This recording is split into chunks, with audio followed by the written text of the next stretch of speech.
Muy bien, entonces ahora lo que vamos a compartir,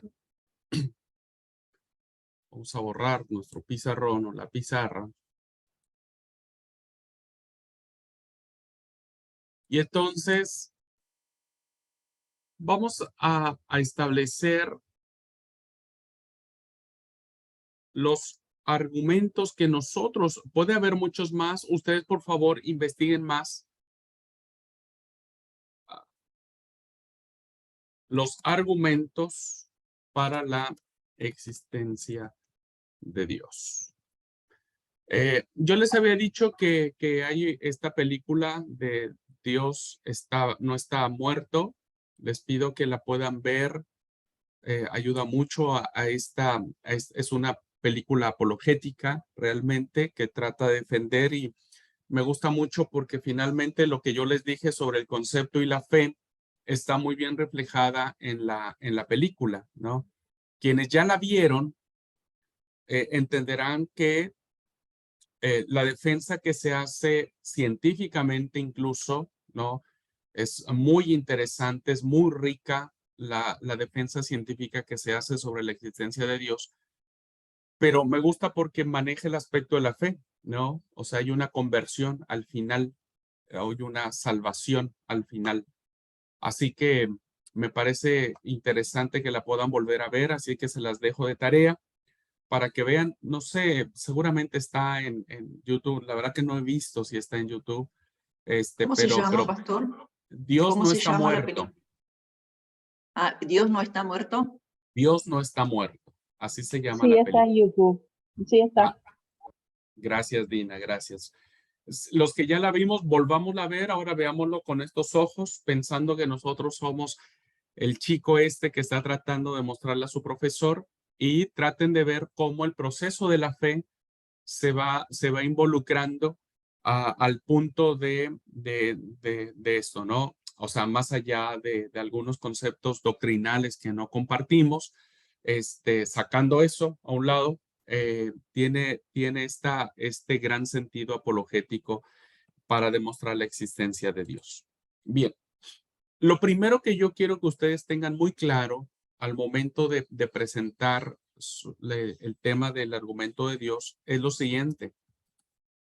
Admitimos con honestidad, y esto es importante que esté en sus notas, admitimos con honestidad que no es posible comprobar la existencia de Dios, la existencia de Dios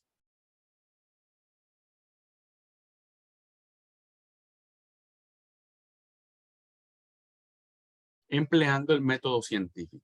Esto es muy interesante y muy importante que lo establezcamos.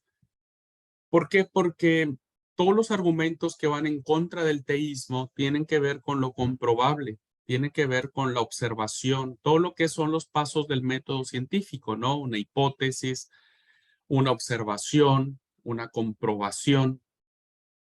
Todos esos pasos del método científico hacen que las personas crean lo que creen. Nosotros, hermanos, admitimos con franqueza, con honestidad, que no podemos mostrar la existencia de Dios usando el método científico que demuestre con pruebas tangibles, tocables, diríamos, palpables, que Dios existe.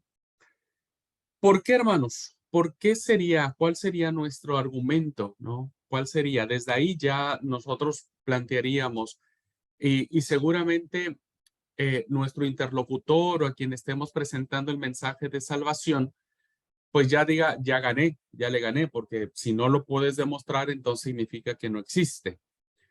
¿Cuál sería nuestra respuesta? ¿Por qué no? Porque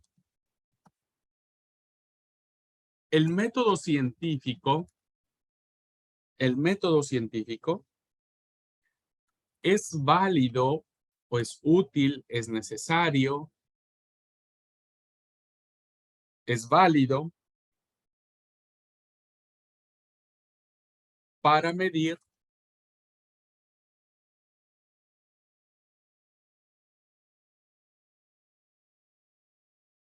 las cosas materiales. Y la fe por definición, la fe en Dios por definición, tiene que ver con el postulado de que Dios es espíritu y no es materia. No es materia. Entonces, nosotros no podríamos usar el método científico para esto, ¿no? Porque fíjense ustedes que nosotros podríamos plantear y decir, ¿de qué manera alguien puede medir o alguien puede saber que el amor existe? O que el cariño existe, o que el miedo existe. Nadie, hermanos, puede decir que y puede ir al súper o al kiosco para decirle, ¿me vende 2 kilos de alegría o 3 litros de tristeza? No se puede. Sin embargo, ningún ateo negaría sentir esos sentimientos del amor, el miedo, el odio, etcétera. ¿Ok? Hay una historia que quiero platicarles que me pareció interesante. Un ateo puede preguntarnos, ¿has visto a Dios? ¿Cuál sería nuestra respuesta, hermanos? ¿Hemos visto a Dios? No, no lo hemos visto. Entonces, el ateo o el gnóstico nos diría, bueno, te gané la partida, diríamos, hablando en esos términos, ¿no? Te gané la partida. Porque entonces, si no has visto a Dios, ¿cómo puedes creer que Él existe? Y entonces hay una historia que quiero que se la aprendan para que ustedes puedan tenerla, ¿no? Es sobre el cuento de un cazador y un guía árabe que estaban acampando en un lugar lejos de la civilización. Un cazador y su guía árabe que estaban acampando en un lugar lejos de la civilización.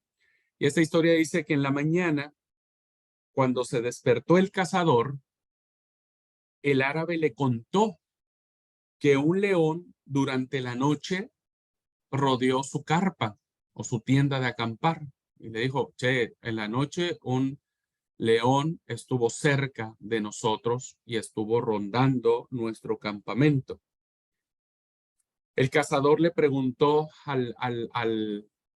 a su guía, ¿y vos lo pudiste ver? Y el guía contestó, no. Y el cazador le volvió a preguntar, pero entonces lo escuchaste. Y el cazador dijo, no, la verdad que no lo escuché. Y entonces el guía le dice, ok, si vos no lo viste, vos no lo escuchaste, ¿cómo sabes que estuvo un león acá? Si vos ni lo viste ni lo escuchaste. Y entonces el guía le dijo al cazador, salga de la tienda y acompáñeme. Y entonces lo sacó de la tienda de acampar, ¿no? Y lo llevó alrededor, lo llevó fuera de la carpa y le señaló las huellas que había dejado el león en la arena alrededor del campamento. Entonces, esta historia nos dice, hermanos, que en cuanto a Dios, no lo hemos visto, no lo hemos escuchado, sin embargo, ha dejado sus huellas en la naturaleza. ¿Okay? Dios ha dejado sus huellas. No lo hemos visto, no lo hemos escuchado, pero Dios ha dejado sus huellas. Ahora, voy a hacerles un ejercicio de reflexión y para ponerlos a pensar un poco. En función de esto que estamos hablando, no se salgan de este tema, en función de demostrar la existencia de Dios.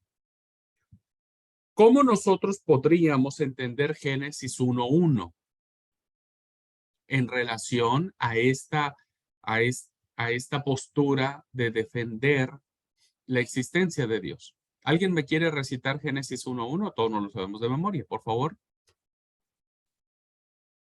En el principio creó Dios los cielos y la tierra. En el principio creó Dios los cielos y la tierra. Ese texto habla acerca de cómo Dios fue creado.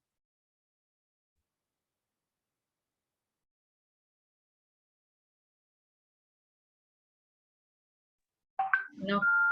Ok, ese texto no habla de cómo Dios fue creado, es un texto que nos habla De cómo Dios creó lo que hay. cómo Dios creó los cielos y la tierra.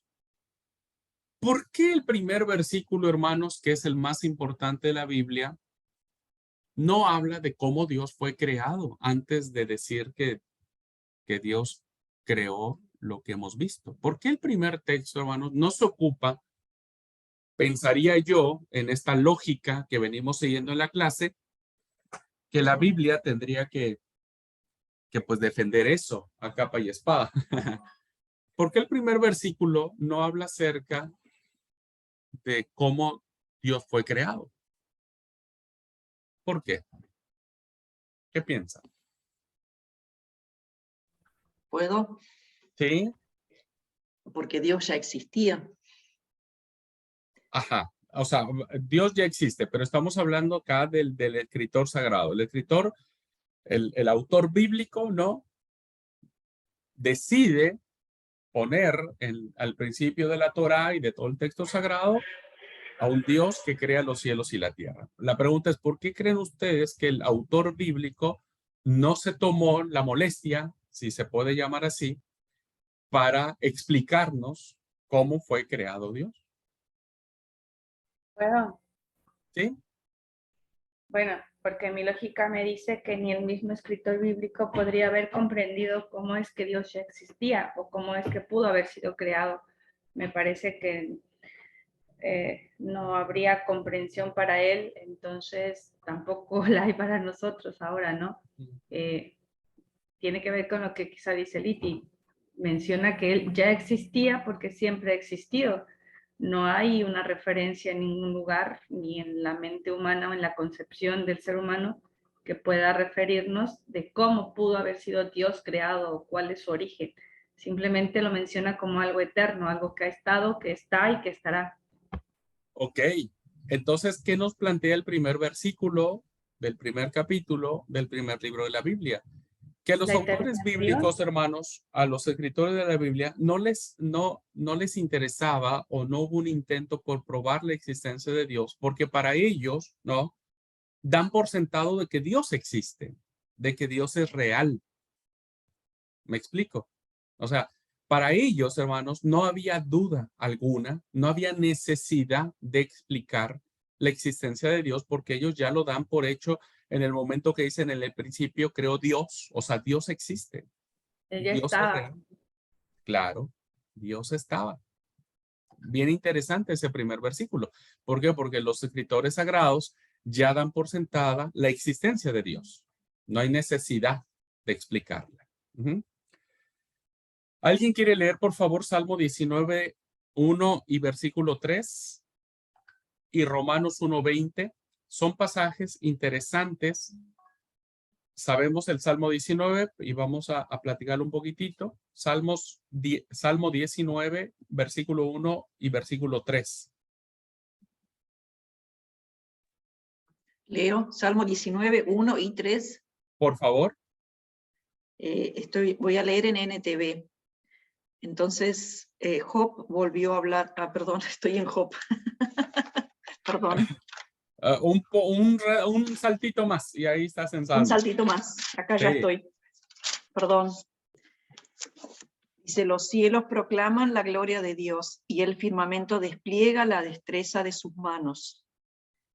El 3 dice, hablan sin sonido ni palabras, su voz jamás se oye. Gracias. Entonces, vemos cómo el salmista da por sentado también las huellas que Dios ha dejado en su creación, ¿no?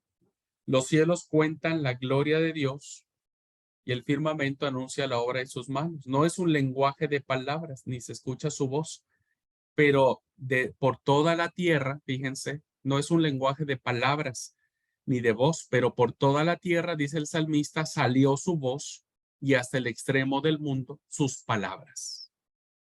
Entonces, es un texto que nos hace decirle a cualquier persona que hay que mirar alrededor. Por favor, Romanos 1:20, el apóstol Pablo va a añadir más luz a este punto. Leo, porque las cosas invisibles de él, su eterno poder y deidad, se hacen claramente visibles desde la creación del mundo, siendo entendidas por medio de las cosas hechas, de modo que no tienen excusa. Gracias. Porque lo invisible de él, es decir, lo que Dios es, su eterno poder y deidad, se deja ver desde la creación del mundo. Entonces, tanto el salmista como el apóstol Pablo afirman que el hombre no puede, hay algo que el hombre no puede negar, que hay un Dios que puede ser conocido a través de su creación. Podemos ¿Cuál fue ver la las segunda huellas cita? de Dios. ¿Perdón? No, ¿cuál fue la segunda cita, perdón? Romanos 1:20. Entonces, a través de esto, hermanos, a través de los siglos, se han desarrollado argumentos para probar la existencia racional de la existencia de Dios. Y lo podemos ver en 4 argumentos. ¿Ok? Vamos a ver el primero.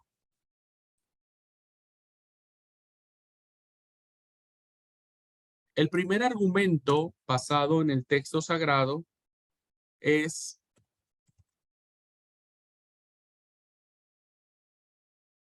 el argumento cosmológico. El argumento cosmológico. La palabra griega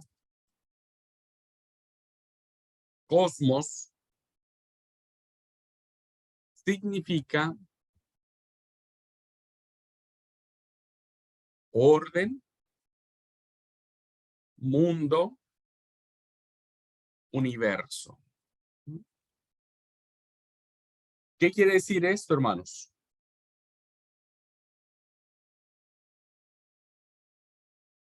Este argumento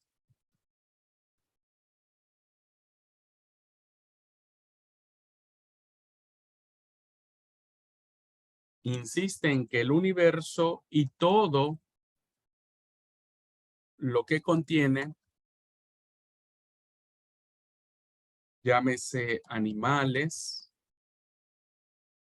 árboles, astros, planetas,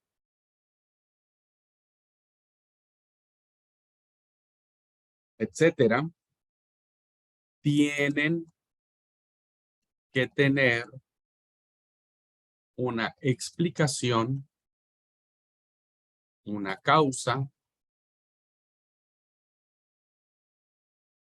pues no pudo simplemente ocurrir.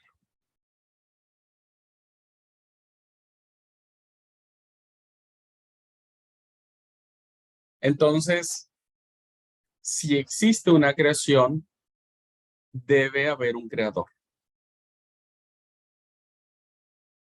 Que esa es la máxima. La creación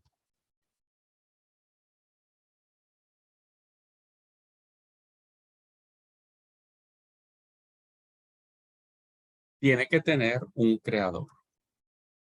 Perdón, creadores con mayúscula.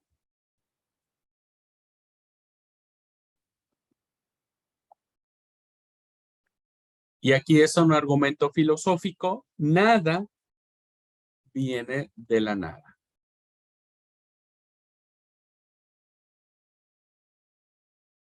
Nada viene de la nada. Entonces decimos que la causa no causada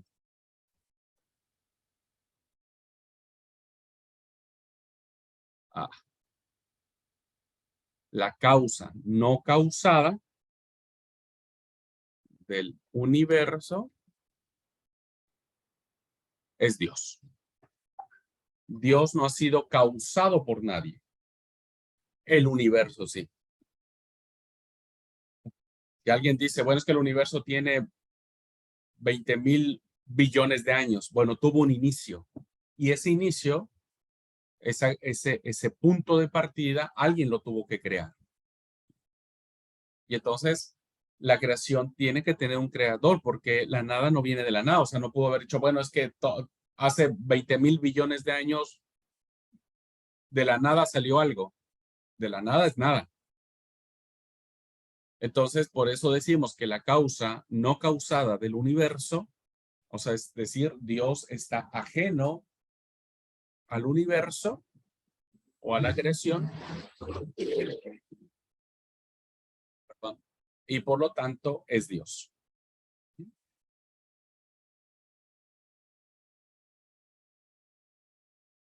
¿Se entiende este argumento, hermanos?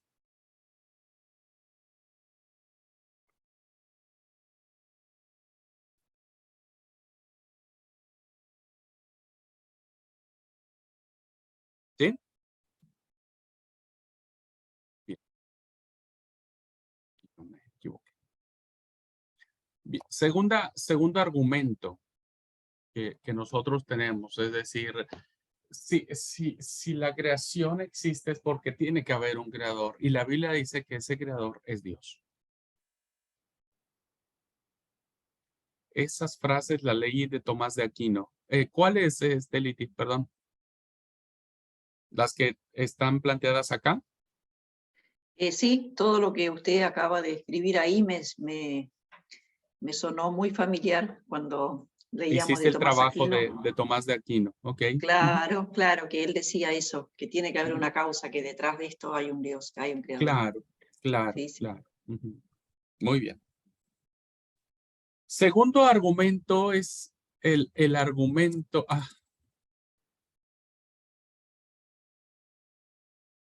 teleológico,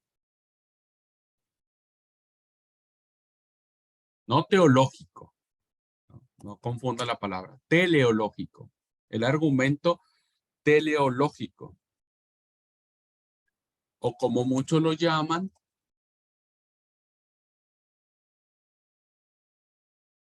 de designio. De designio. Y hermanos, telos significa fines o propósitos, o metas. ¿Qué significa esto? Significa que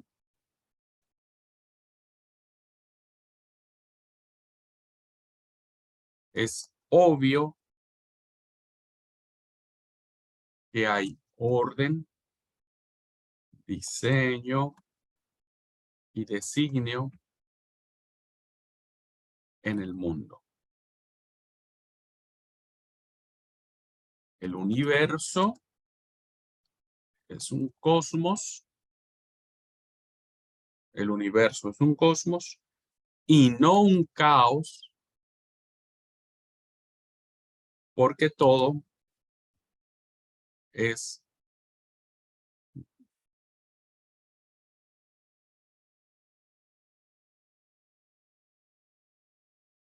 por las leyes naturales que Dios ha impuesto.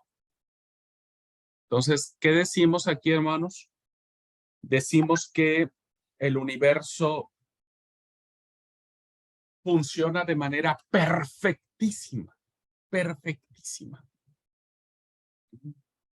Y no solo el universo, ¿no? Nosotros mismos. O sea, el ser humano es tan perfecto. No tengo muchos argumentos para hablar, no soy científico, pero entiendo que, por ejemplo, nuestras cadenas de ADN que tenemos los seres humanos son tan perfectas, tan difíciles y a veces imposibles de igualar porque está lleno tenemos millones y millones de neuronas, todo está conectado de manera perfecta, única. Cuando vimos ¿se acuerdan el video que vimos en alguna clase sobre probar la existencia de Dios? Vimos que toda la creación está hecha de una manera tan perfecta, tan única, porque todo cumple un propósito, todo cumple un designio de Dios. Dios es el que ha puesto orden, ¿no? Eh, la Tierra sigue girando en su propio eje 24 horas, sigue girando alrededor del Sol por 365 días. Los planetas no se salen de sus órbitas. El mundo, el universo funciona de manera perfecta. Y esto lo vemos, y todo esto tiene que estar en función de alguien que lo controla, que alguien que lo ha establecido como una ley natural. ¿Por qué el mar no sale de su cauce, ¿no? ¿Por qué no sale? Y como dijimos en el argumento cosmológico, si hay un creador, ese creador ha puesto orden. Y su orden es perfecta. Orden que ni el mismo ser humano ha podido lograr. ¿Ok? ¿Se entiende este argumento, hermanos? Sí. ¿Cuál es la definición de teleos? Telos significa fin, propósito, meta.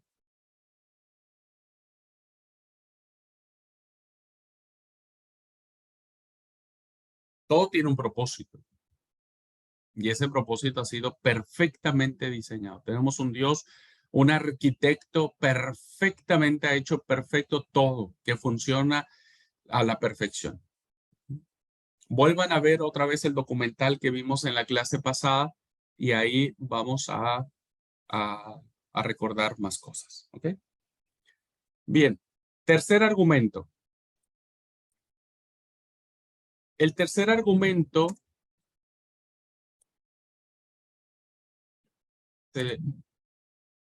es el argumento ontológico. El argumento ontológico. La palabra ontos, hermanos, la palabra ontos significa ser. Ser, lo que somos. Lo que somos.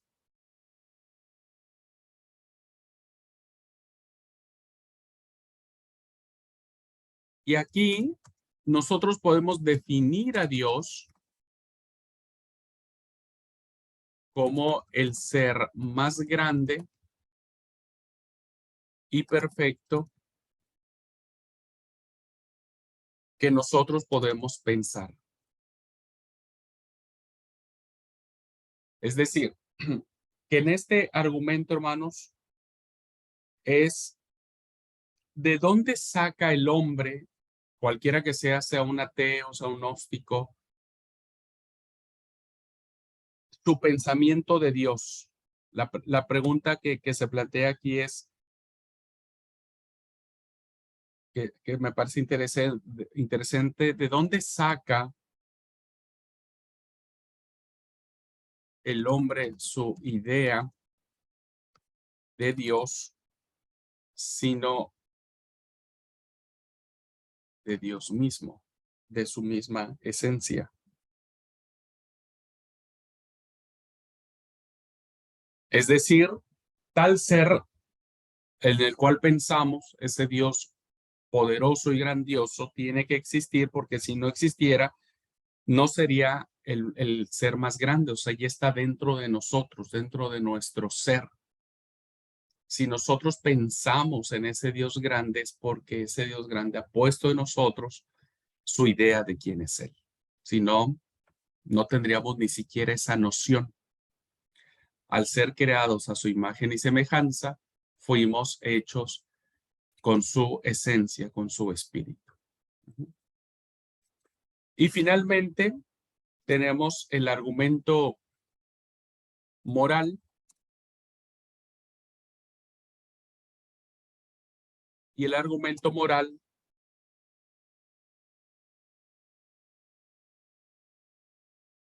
tiene que ver con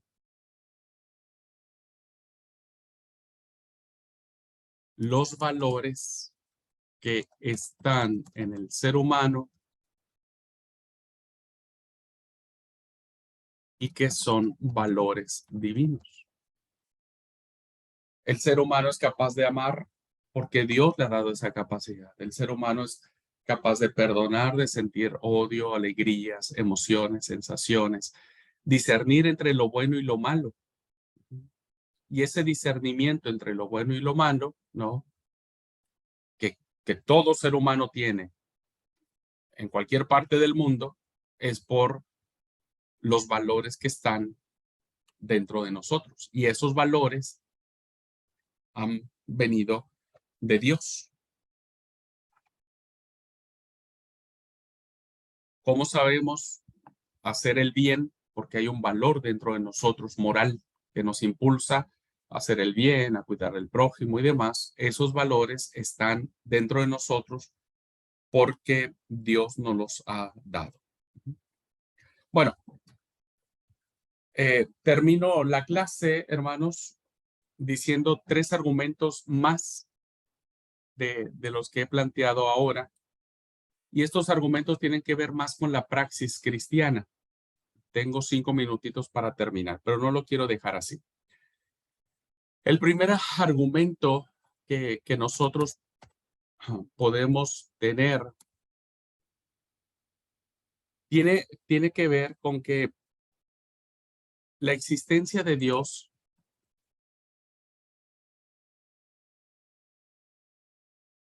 es innata al ser humano, es parte del ser humano. O sea, nosotros nacemos ya con una idea de Dios, hermano, todos. El gnóstico más gnóstico, todos nacemos por el medio que nos influye, por la manera en que nos rodea. Todos nacemos con la idea de que existe Dios en nuestra mente. Por eso es que cuando llega el momento en que alguien tiene que decidir, el gnóstico, el ateo, sobre su postura de Dios, pues termina rechazándolo. Pero esa idea ya está dentro de nosotros, ¿ok? De todo ser humano, cualquier parte del mundo, porque según la Escritura, nosotros fuimos hechos a la imagen y semejanza de Dios. Segundo argumento, que tiene que ver básicamente con Agustín de Hipona. Y el segundo argumento es que el hombre se siente siempre insatisfecho.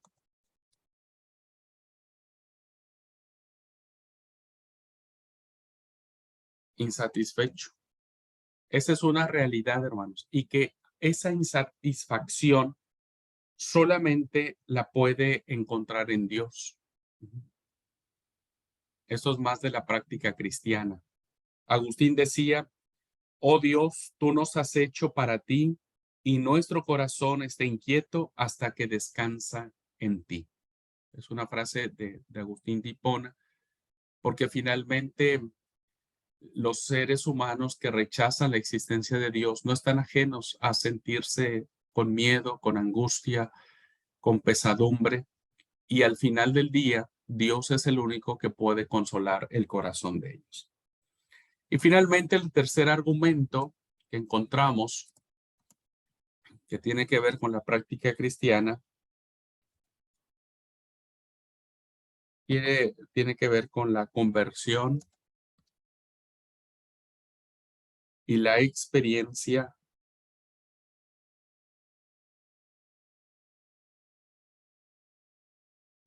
tiene que ver con este poder, ¿no? Tiene que ver con esto que nosotros no podemos explicar, de poder decir: mi vida cambió, mi vida fue diferente cuando acepté a Cristo, cuando tuve a Dios en el corazón. Entonces, esa experiencia que mucha gente ha vivido o que hemos vivido, pues es la prueba más clara de que Dios existe, porque ¿cuántos testimonios no hemos dicho de que si Dios no hubiera llegado a nuestra vida sería un desastre? Entonces, con este argumento, nosotros demostramos de que Dios existe. ¿Ok? Bueno, hermanos, hasta aquí vamos a dejar la clase que tiene que ver con este tema. Hasta aquí vamos a dejar la clase que tiene que ver con este tema. Y la próxima clase vamos a entrar con el tema de la Biblia. Nuestro fundamento de fe, hermanos, tiene que ver con el texto sagrado. Entonces, ¿a dónde nos atacan? ¿Dónde alguien pretende ganarle al cristianismo si no es sacándole su libro sagrado, que para nosotros es la Biblia? Entonces, si alguien pretende destruir, entre comillas, al cristianismo, pues tiene que atacar la base del cristianismo, que es la palabra de Dios. Entonces, vamos en la siguiente clase a iniciar el siguiente tema, que tiene que ver con los argumentos que van en contra del texto sagrado sobre la Biblia. Bueno, ¿vamos bien hasta aquí, hermanos, hermanas? Sí, hermano. ¿Sí? ¿O nos regresamos? ¿Ah? Bien, la clase tiene que ver con motivarlos. Yo quiero abrir su pensamiento para que vean la gama de posibilidades que tenemos al momento de enfrentar a un mundo globalizado. Tenemos que ir al mundo, no tenemos que alejarnos, pero ir al mundo es enfrentarnos a estas situaciones. Entonces, entre mejor articulemos nuestros preceptos de fe, nuestras convicciones de fe, mucho más vamos a poder plantear la verdad del evangelio y los corazones serán transformados por el poder del Espíritu Santo. Bueno, pues muchas gracias, hermanos. Nos vemos la próxima clase. Cuídense mucho. Un gran abrazo para todos.